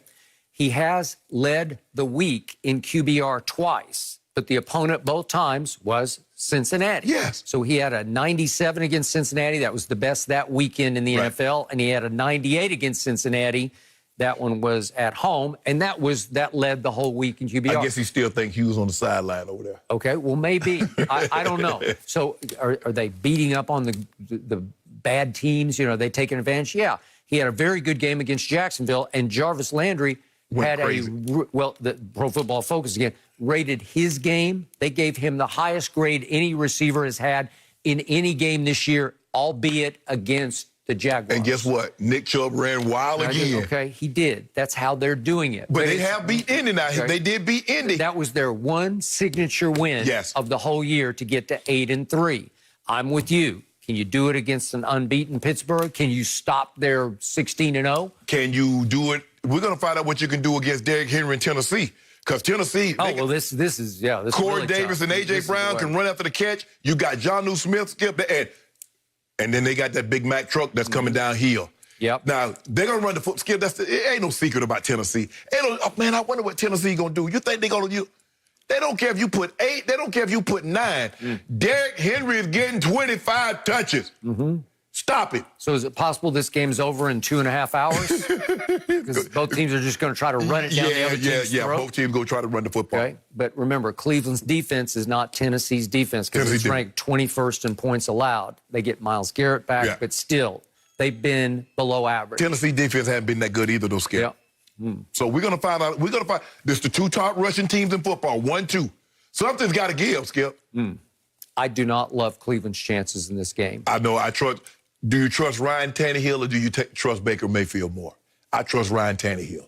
Do you really? I'm not sure about that. Skip, I mean, if you think about, Skip, when you stick that ball in Derrick Henry's belly and pull it out, the linebackers at the line of scrimmage, the safeties are halfway down there. Because you better not let that guy get a running start. Yeah, and he does have A.J. Brown, and A.J. Brown has been beasting. Yeah, and it still got Corey Davis. You forget about Corey Davis. No, I don't. So I'm going to get my last pet peeve out of the way one more time.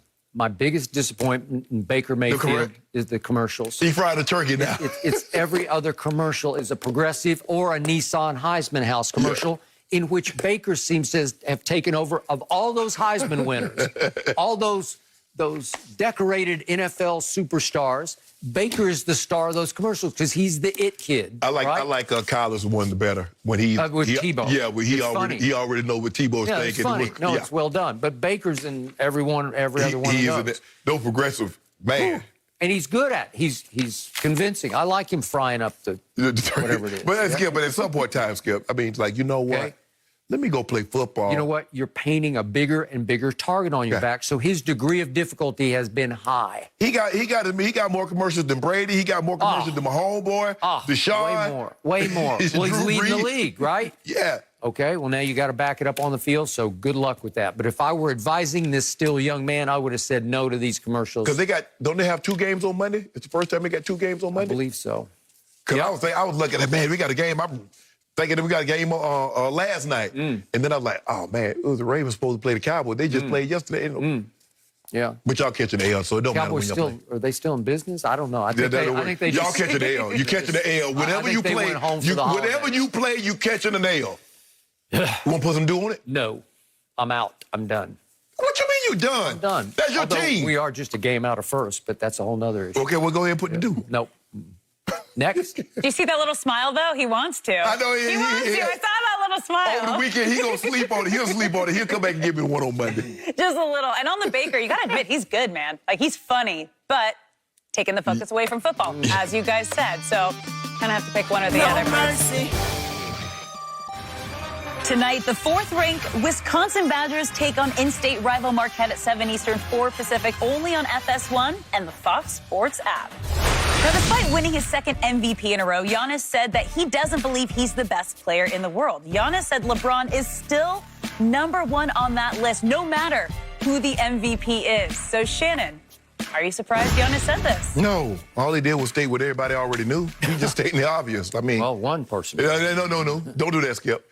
And it's true. I mean, he's the best player. And the MVP doesn't necessarily go to the best player. The majority of the time, it goes to the team that has the best record, the best player on that team. That's normally how it goes. Giannis had the best record last 2 years. He's the best player on the team. It went to him. It happened with Steph Curry. Yeah. So I get it. I get it. But everybody knows that LeBron is the best player in the NBA. And hopefully no one has a problem with this. Because if you got a problem with this, I'm going to need you to have a problem with what Magic Johnson and Larry Bird said about Michael Jordan. Because if I'm not mistaken, 84, 85, 86, he was the last guy. Larry Bird was the last guy to win 3 consecutive MVPs. When he said, what did he say about Michael Jordan, Skip? What was his famous quote after he dropped 63? What did he call him? He said that was God masquerading as Michael Jordan. Disguised to Michael Jordan. That's what he said, right? Magic said after... Larry Bird said that. Said that about Michael Jordan. Yeah. Magic Johnson said, man, Jordan is the best. After he had won titles, after he had several MVPs. So these guys are MVPs, had won titles, saying Michael Jordan is the best. Yeah, they were being genuine. Whoa. They were just speaking their heart. So what, Giannis can't speak his heart, huh? So everybody else lied. So when they say LeBron is the best player, they lied. People said Michael Jordan was the best, although he hadn't won no titles. They had spanked him. Larry Bird and swept him. Every time he saw Larry, he was scared to see Larry. Wouldn't even shake Larry. He said, Larry, go the other way.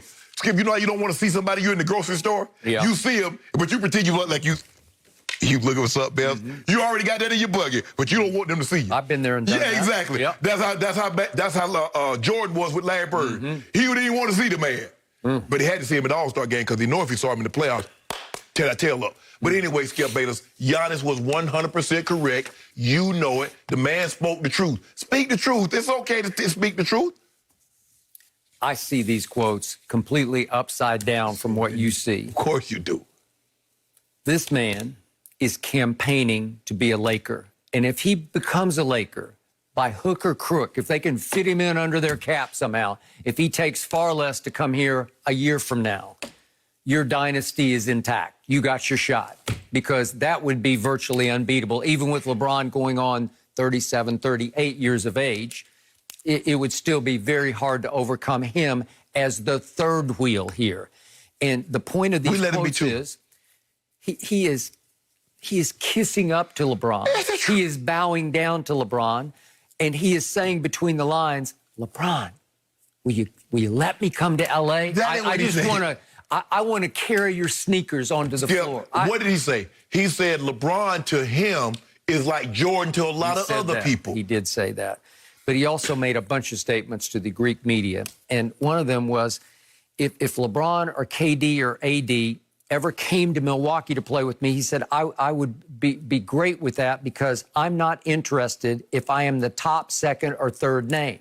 He is not. That sums up Giannis. This is my issue with him. He keeps winning MVPs and PER awards, player efficiency rating awards, and he's not that dude. He's not that guy. You know it, and I know it. Skip, we've gotten spoiled.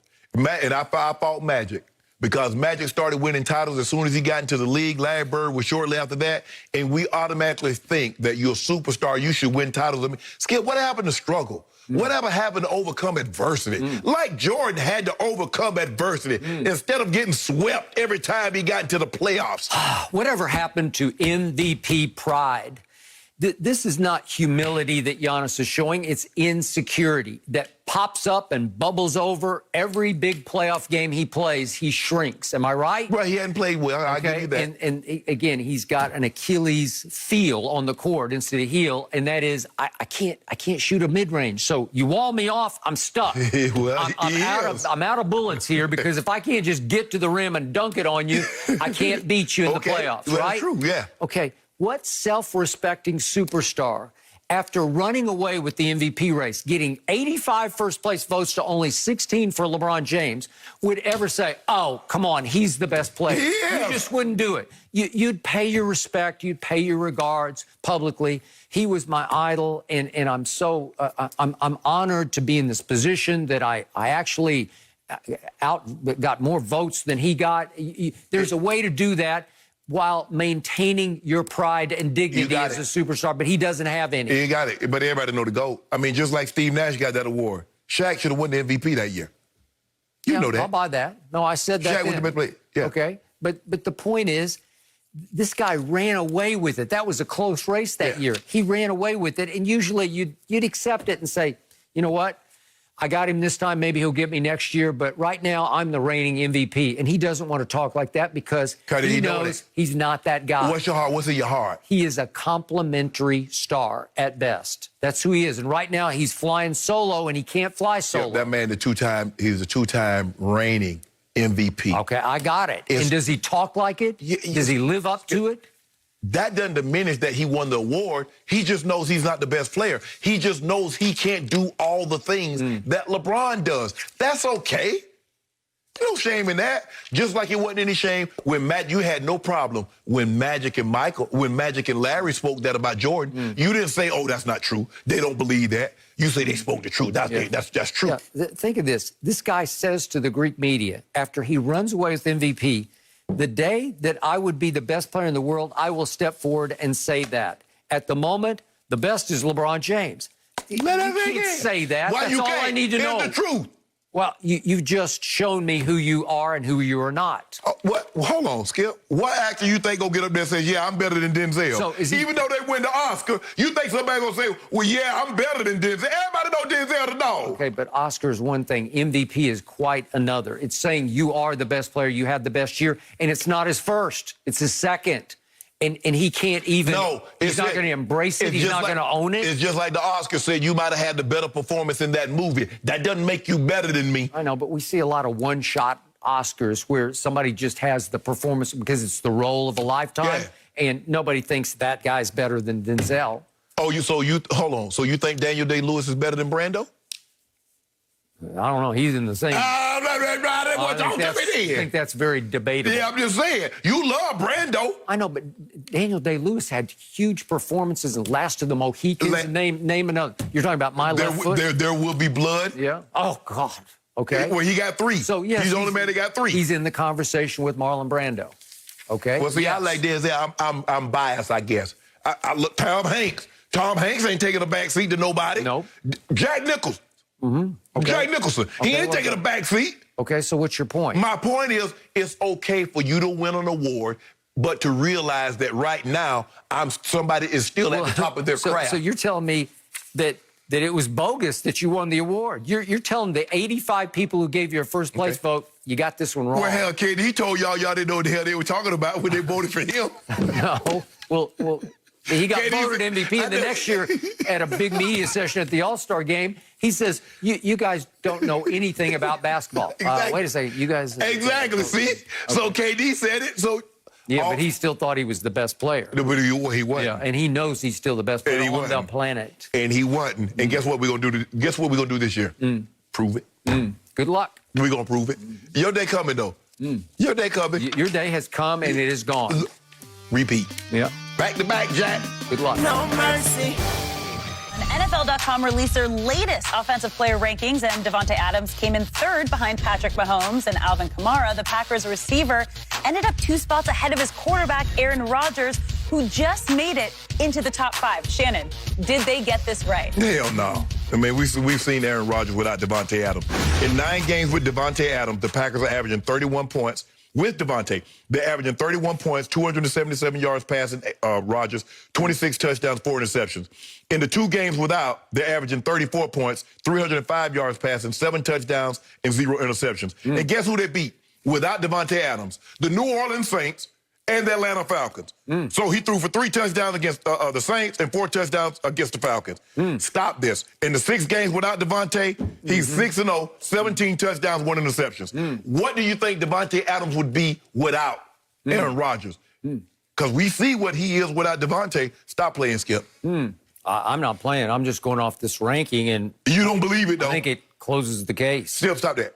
So, Davante Adams is making Aaron Rodgers. That he is the biggest reason Aaron is having his bounce-back season. I thought you said it was Aaron Jones. Yeah, well, he's a big reason. He's the co-MVP of that team is the other Aaron. So Aaron Jones and Davante are the MVPs. But is Davante not making a case that he's at the top of the list, right, of receivers? Yeah. Is he not challenging Julio and Tyreek? But I thought you told me ain't no position player can be more valuable than a quarterback just by the position alone. I would agree with that, except in this case, they are honoring the fact that he is becoming a dominating receiver. And he's different than Tyreek because he's much bigger and stronger, so he can do possession receiving and he can run past. So you take him over. So you take him over Tyreek? I take him over Julio right now. Yeah, he's playing Julio at a higher. Well, he's just playing at a higher level. He's doing more things. Aaron has a better wavelength with him than Matt Ryan has with Julio. Right now. There, once upon a time, it was different. Will he have a better wavelength with my homeboy? No. Tyreek is the best receiver right now, but I do believe that Davante's continued emergence as a top 5 receiver is a big reason Aaron has had the biggest swing in QBR of any quarterback in the league this year. The biggest improvement is Aaron Rodgers, bouncing back from edge of the cliff to top of the mountain. You do realize until they qualified just recently, Aaron Rodgers had the highest quarterback rating in NFL history until Deshaun and my homeboy passed him with a minimum 1,500 pass attempts. That's how great the man been. So Really? stop it. Well, all I know is it's been 10 years since he even sniffed a Super Bowl, so I don't know, and he stunk it up in his NFC It championship. feels like 10 years since your guy won a game. So I guess it's been a long time for both situations, isn't it? Well, that's all we have Andy for you Dalton. guys today. Thank you for hanging out with us. We'll be back Monday Okay, at Andy 9:30 Dalton. Eastern. Get it poppin', pick the topic.